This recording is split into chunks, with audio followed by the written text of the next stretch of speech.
Jayant YouTube ಚಾನಲ್ಗೆ ಸ್ವಾಗತ.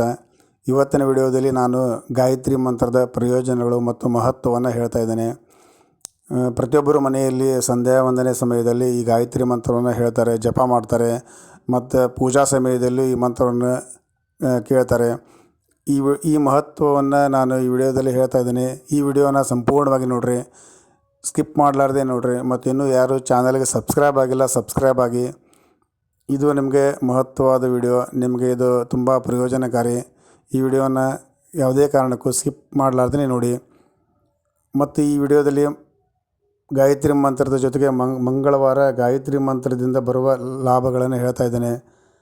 ಈ ವಿಡಿಯೋನ ಸಂಪೂರ್ಣವಾಗಿ ನೋಡಿರಿ. ಮಂಗಳ ಗಾಯತ್ರಿ ಮಂತ್ರದಿಂದ ಧೈರ್ಯ ಮತ್ತು ಫಲವತ್ತತೆಯನ್ನು ಸಿಗ್ತದೆ. ಮಂಗಳ ಅಥವಾ ಮಂಗಳವು ಉರಿಯುತ್ತಿರುವ ಕ್ರೂರ, ಪುಲ್ಲಿಂಗ, ಆಳುವ ಮತ್ತು ಶಕ್ತಿಯುತ ಗ್ರಹವಾಗಿದೆ. ಈ ಮಂತ್ರವು ರಕ್ತ ಸಂಬಂಧಿತ ಸಮಸ್ಯೆಗಳು ಮತ್ತು ಹೃದಯ ಸಮಸ್ಯೆಗಳನ್ನು ತೆಗೆದುಹಾಕ್ತದೆ. ಈ ಮಂತ್ರ ನಿಮಗೆ ಸಾಲಮುಕ್ತ ಜೀವನ ಮತ್ತು ಎಲ್ಲೆಡೆ ಯಶಸ್ಸನ್ನು ಕೊಡುತ್ತದೆ. ಮಂಗಳ ಗಾಯತ್ರಿ ಮಂತ್ರದಿಂದ ಧೈರ್ಯ ಮತ್ತು ಫಲವತ್ತತೆಯನ್ನು ಪಡಿತೀವಿ. ಮಂಗಳ ಅಥವಾ ಮಂಗಳವು ಈ ಗಾಯತ್ರಿ ಮಂತ್ರವು ಜಾತಕದಲ್ಲಿನ ಮಂಗಳ ಗ್ರಹದ ಎಲ್ಲ ದೋಷಗಳನ್ನು ತೆಗೆದುಹಾಕ್ತದೆ. ಗಾಯತ್ರಿ ಮಂತ್ರವು ಧೈರ್ಯ ಮತ್ತು ಫಲವತ್ತತೆಯನ್ನು ನೀಡುತ್ತದೆ. ಮಂಗಳ ಅಥವಾ ಮಂಗಳವು ಸಹಿಷ್ಣುತೆ, ಧೈರ್ಯ, ಕೋಪ, ಬಯಕೆ, ವಿರೋಧಿಗಳು, ಸ್ಥಿರ ಆಸ್ತಿಗಳು, ಸ್ನೇಹಿತರು, ಶಕ್ತಿ, ಹಿಂಸೆ, ಸಹೋದರರು ಮತ್ತು ಒಡಹುಟ್ಟಿದವರು, ಅಪಘಾತಗಳು, ಮಹತ್ವಾಕಾಂಕ್ಷೆ ಮತ್ತು ಶತ್ರುಗಳ ನೈಸರ್ಗಿಕ ಮಹತ್ವವನ್ನು ಹೊಂದಿದೆ. ಮಂಗಳ ಗ್ರಹವು ದೇಹದಲ್ಲಿನ ರಕ್ತ ಸಂಬಂಧಿತ ಸಮಸ್ಯೆಗಳು, ರಕ್ತದೊತ್ತಡ, ಸ್ನಾಯುಗಳು ಮತ್ತು ಮೂಳೆ ಮಜ್ಜೆಯನ್ನು ಸಹ ನಿಯಂತ್ರಿಸುತ್ತದೆ. ಆದ್ದರಿಂದ ಈ ಗ್ರಹದ ದುಷ್ಟ ಪ್ರಭಾವವು ಅದರ ಮೇಲೆ ಪರಿಣಾಮ ಬೀರುವ ಸಾಧ್ಯತೆ ಇದೆ. ಮಂಗಳವು ಧರ್ಮದ ರಕ್ಷಕನ ಪಾತ್ರವನ್ನು ವಹಿಸುತ್ತದೆ. ನಮ್ಮಲ್ಲಿ ಪ್ರತಿಯೊಬ್ಬರೂ ಅನುಸರಿಸುವ ಪವಿತ್ರ ಮಾರ್ಗ ಮತ್ತು ಜೀವನದ ಉದ್ದೇಶ. ಜಾತಕದಲ್ಲಿ ಬಲವಾದ ಮಂಗಳ ಗ್ರಹವು ನಮ್ಮ ಪ್ರಯತ್ನಗಳನ್ನು ಕೈಗೊಳ್ಳಲು ಶಕ್ತಿ, ಇಚ್ಛಾಶಕ್ತಿ, ಆತ್ಮವಿಶ್ವಾಸ ಮತ್ತು ಸ್ವಾತಂತ್ರ್ಯವನ್ನು ನೀಡುತ್ತದೆ. ಈ ಮಂಗಳ ಗ್ರಹದ ಒಂದು ಗಾಯತ್ರಿ ಮಂತ್ರ ಯಾವುದಂತಂದರೆ, ಮಂಗಳವಾರದಿಂದ ಈ ಮಂತ್ರದ ಒಂದು ಜಪಮಾಲೆಯನ್ನು ಪಠಿಸಬೇಕು. ಜೀವನದಲ್ಲಿ ಉತ್ತಮ ಫಲಿತಾಂಶಗಳಾಗಿ ಮಂಗಳವಾರ ಉಪವಾಸ ಮಾಡಿ ಈ ಮಂತ್ರವನ್ನು ಹೇಳ್ಬೋದು. ಈಗ ನಾನು ಆ ಮಂತ್ರವನ್ನು ಹೇಳ್ತಾ ಇದ್ದೇನೆ. ಆ ಮಂತ್ರವನ್ನು ನೀವು ಜಪಮಾಲೆ ತಗೊಂಡು ಮಂಗಳವಾರ ದಿವಸ ಆ ಮಂತ್ರವನ್ನು ಪಠಿಸ್ಬೋದು. ಓಂ ಅಂಗಾರಕಾಯ ವಿದ್ಮಹೇ ಶಕ್ತಿ ಹಸ್ತಾಯ ಧೀಮಹಿ ತನ್ನೋ ಭೌಮ ಪ್ರಚೋದಯಾತ್. ಓಂ ಅಂಗಾರಕಾಯ ವಿದ್ಮಹೇ ಶಕ್ತಿ ಹಸ್ತಯ ಧೀಮಹಿ ತನ್ನೋ ಭೌಮ ಪ್ರಚೋದಯಾತ್. ಇದು ಮಂಗಳವಾರ ದಿವಸ ಹೇಳುವ ಮಂಗಳ ಗ್ರಹದ ಒಂದು ಶಕ್ತಿಯುತವಾದ ಗಾಯತ್ರಿ ಮಂತ್ರ. ಈ ಮಂಗಳವಾರ ದಿವಸ ನಾವು ಹೇಳೋದ್ರಿಂದ ನಮಗೆ ಒಂದು ಒಳ್ಳೆಯ ಮಂಗಳ ಕಾರ್ಯಗಳಾಗ್ತವೆ. ಮೇಲೆ ಹೇಳಿದ ಎಲ್ಲ ಪ್ರಯೋಜನಗಳು ಸಿಗ್ತದೆ. ಈ ಮಂತ್ರವನ್ನು ನಾವು ಮಂಗಳವಾರ ದಿವಸ ಗಾಯತ್ರಿ ಮಂತ್ರವನ್ನು ಪಠಿಸಬೇಕು. ಇನ್ನು ಗಾಯತ್ರಿ ಮಂತ್ರದ ಮಹತ್ವವನ್ನು ಹೇಳ್ತಾ ಇದ್ದೇನೆ. ಪ್ರತಿನಿತ್ಯ ಪಠಿಸುವ ಗಾಯತ್ರಿ ಮಂತ್ರದ ಮಹತ್ವವನ್ನು ಈ ವಿಡಿಯೋದಲ್ಲಿ ಹೇಳ್ತಾ ಇದ್ದೇನೆ. ಗಾಯತ್ರಿ ಮಂತ್ರ ಪಠಿಸಿದರೆ ನಿಮ್ಮ ಮನದ ಬಯಕೆ ಈಡೇರುವುದು.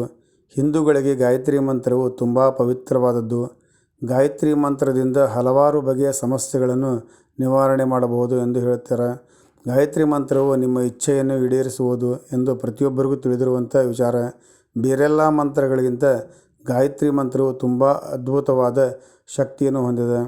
ಗಾಯತ್ರಿ ಮಂತ್ರವನ್ನು ದೇವರು ಪೂಜಿಸುವ ವೇಳೆ, ದೇವರ ಆಶೀರ್ವಾದ ಪಡೆಯುವ ವೇಳೆ ಮತ್ತು ಬ್ರಹ್ಮಜ್ಞಾನ ಪಡೆಯುವ ವೇಳೆ, ಸಮಾಜದ ಸಂತೋಷಕ್ಕಾಗಿ ಮತ್ತು ಪ್ರಾಪಂಚಿಕ ವೈಭೋಗ ಮತ್ತು ಹಣಕ್ಕಾಗಿ ಇದನ್ನು ಪಠಿಸಬಹುದು. ದಿನದ ನಿರ್ದಿಷ್ಟ ಸಮಯದಲ್ಲಿ ಗಾಯತ್ರಿ ಮಂತ್ರವನ್ನು ಪಠಿಸಬಹುದು. ದಿನದ 3 ಅವಧಿಯನ್ನು ಸಂಧ್ಯಾಕಾಲ ಎಂದು ಹೇಳುತ್ತೇವೆ. ಮೊದಲು ಸಲ ಗಾಯತ್ರಿ ಮಂತ್ರವನ್ನು ಸೂರ್ಯ ಉದಯಿಸುವ ಮೊದಲು ಆರಂಭಿಸಿ ಉದಯಿಸುವ ತನಕ ಪಠಿಸಬೇಕು. ಮಧ್ಯಾಹ್ನದ ವೇಳೆ 2ನೇ ಸಲ ಮಂತ್ರವನ್ನು ಪಠಿಸಬೇಕು. 3ನೇ ಸಲ ಸೂರ್ಯ ಮುಳುಗಲು ಆರಂಭವಾಗುವ ಮೊದಲು ಆರಂಭಿಸಿ ಸೂರ್ಯಾಸ್ತದ ತನಕ ಪಠಿಸಬೇಕು. ಈ ಸಮಯಕ್ಕೆ ಹೊರತಾಗಿ ಯಾರಾದರೂ ಈ ಮಂತ್ರವನ್ನು ಪಠಿಸುವುದಿದ್ದರೆ ಮೌನವಾಗಿ ಮತ್ತು ಶಾಂತ ಮನಸ್ಸಿನಲ್ಲಿ ಇದನ್ನು ಪಠಿಸಬೇಕು. ಈ ಮಂತ್ರವನ್ನು ದೊಡ್ಡ ಸ್ವರದೊಂದಿಗೆ ಪಠಿಸಬಾರದು. ಓಂ ಭೂರ್ಭುವಃ ಸ್ವಃ ತತ್ಸವಿತುರ್ವರೆಣ್ಯಂ ಭರ್ಗೋ ದೇವಸ್ಯ ಧೀಮಹಿ ಧಿಯೋ ಯೋ ನಃ ಪ್ರಚೋದಯಾತ್. ಇದು ಒಂದು ಗಾಯತ್ರಿ ಮಂತ್ರ. ಭವ್ಯವಾದ ದೈವಿಕ, ವಾಸ್ತವವಾದ ಆಧ್ಯಾತ್ಮಿಕ ಉತ್ಸಾಹವನ್ನು ನಾವು ಧ್ಯಾನಿಸುತ್ತೇವೆ. ದೈಹಿಕ ಮತ್ತು ಅಸ್ತಿತ್ವದ ಸ್ವರ್ಗೀಯ ಗೋಳಗಳ ಮೂಲ ಯಾರು? ಸರ್ವೋತ್ತಮ ದೈವವು ನಮ್ಮ ಬುದ್ಧಿಶಕ್ತಿಯನ್ನು ಬೆಳಗಿಸಿ ನಾವು ಸುಪ್ರಸಿದ್ಧ ಸತ್ಯವನ್ನು ಅರ್ಥ ಮಾಡಿಕೊಳ್ಳಬಹುದು. ರುದ್ರಾಕ್ಷಿ ಮಾಲೆಯನ್ನು ಕೈಯಲ್ಲಿ ಹಿಡಿದುಕೊಂಡು ಈ ಮಂತ್ರವನ್ನು ಜಪಿಸಿದರೆ ಹೆಚ್ಚಿನ ಲಾಭ ಸಿಗುವುದು.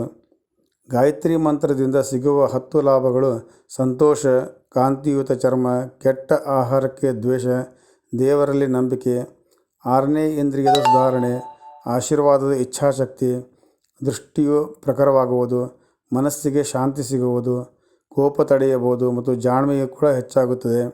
ಗಾಯತ್ರಿ ಮಂತ್ರವು ಪ್ರತಿಯೊಬ್ಬರಿಗೂ ತುಂಬ ಅದೃಷ್ಟವನ್ನು ಉಂಟುಮಾಡುವುದು, ಆದರೆ ಇದು ಮಕ್ಕಳಿಗೆ ತುಂಬ ಲಾಭಕಾರಿ. ಪ್ರತಿನಿತ್ಯ 108 ಸಲ ಗಾಯತ್ರಿ ಮಂತ್ರವನ್ನು ಜಪಿಸಿದರೆ ಆಗ ಮಕ್ಕಳು ತುಂಬ ಬುದ್ಧಿವಂತರಾಗುತ್ತಾರೆ ಮತ್ತು ಅವರಿಗೆ ಬೇಕಿರುವುದು ಸಿಗುವುದು. ಗಾಯತ್ರಿ ಮಂತ್ರ ಪಠಿಸುವುದರಿಂದ ಬಡತನವು ನಿರ್ಮೂಲನೆ ಆಗುತ್ತೆ. ಸಂಬಳ ಬರದೇ ಇರುವಂಥವರ ಹಣ, ಉದ್ಯೋಗದಲ್ಲಿ ಯಶಸ್ಸು, ಆಸ್ತಿಯನ್ನು ಕಳೆದುಕೊಳ್ಳುವುದು ಮತ್ತು ಇತರ ಕೆಲವು ಸಮಸ್ಯೆಗಳನ್ನು ಈ ಮಂತ್ರದಿಂದ ಪಠಿಸುವ ಮೂಲಕ ನಿವಾರಣೆ ಆಗುತ್ತೆ. ದಂಪತಿಗಳಿಗೆ ತುಂಬ ದೀರ್ಘಕಾಲದಿಂದ ಮಕ್ಕಳಾಗದೇ ಇದ್ದರೆ ಆಗ ಪ್ರತಿನಿತ್ಯ ಬಿಳಿ ಬಟ್ಟೆ ಧರಿಸಿ ಸೂರ್ಯೋದಯದ ಮೊದಲಿನಿಂದ ಸೂರ್ಯೋದಯದ ತನಕ ಈ ಮಂತ್ರವನ್ನು ಪಠಿಸಬೇಕು. ನಿಮಗೆ ಶತ್ರುಗಳಿಂದ ತುಂಬ ಕಾಟವಿದ್ದರೆ ಆಗ ನೀವು ಈ ಮಂತ್ರವನ್ನು ಮಂಗಳವಾರ, ಭಾನುವಾರ ಮತ್ತು ಅಮಾವಾಸ್ಯೆ ದಿನದಂದು ಪಠಿಸಬೇಕಾಗುತ್ತದೆ. ಈ ವೇಳೆ ಕೆಂಪು ಬಟ್ಟೆ ಧರಿಸಿ ಗಾಯತ್ರಿ ಮಂತ್ರ ಪಠಿಸುವ ವೇಳೆ ನೀವು ದುರ್ಗಾದೇವಿಯನ್ನು ಮನಸ್ಸಿನಲ್ಲಿ ನೆನೆಯಿರಿ. ಹೀಗೆ ಮಾಡಿದರೆ ಆಗ ನಿಮಗೆ ಎಲ್ಲ ರೀತಿಯ ಶತ್ರು ಸಮಸ್ಯೆಯಿಂದ ನಿವಾರಣೆ ಆಗುತ್ತೆ. ವಿವಾಹವು ಸಂಬಳ ವಿಳಂಬವಾಗುತ್ತಿದ್ದರೆ ಆಗ ನೀವು ಗಾಯತ್ರಿ ಮಂತ್ರವನ್ನು ಪ್ರತಿ ಸೋಮವಾರ ಹಳದಿ ಬಟ್ಟೆ ಧರಿಸಿ ಪಠಿಸಬೇಕು.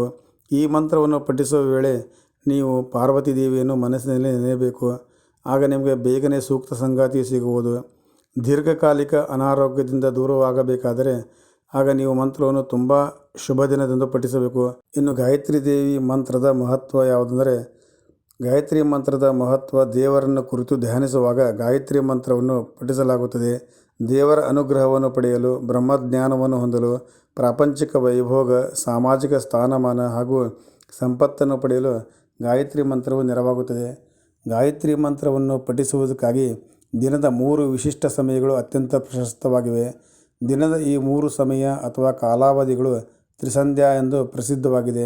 ಮೊದಲನೇ ಆವೃತ್ತಿಯು ಸೂರ್ಯೋದಯದ ಮೊದಲನೆಯ ಕಾಲಾವಧಿಯಾಗಿದ್ದು, ಸೂರ್ಯನು ಸಂಪೂರ್ಣ ಉದಯವರೆಗೆ ಪಠಣವನ್ನು ಮುಂದುವರಿಸಬೇಕು. ಗಾಯತ್ರಿ ಮಂತ್ರ ಪಠಣಕ್ಕಾಗಿ 2ನೇ ಸೂಕ್ತ ಸಮಯವೆಂದರೆ ಅದು ಮಧ್ಯಾಹ್ನದ ಅವಧಿ.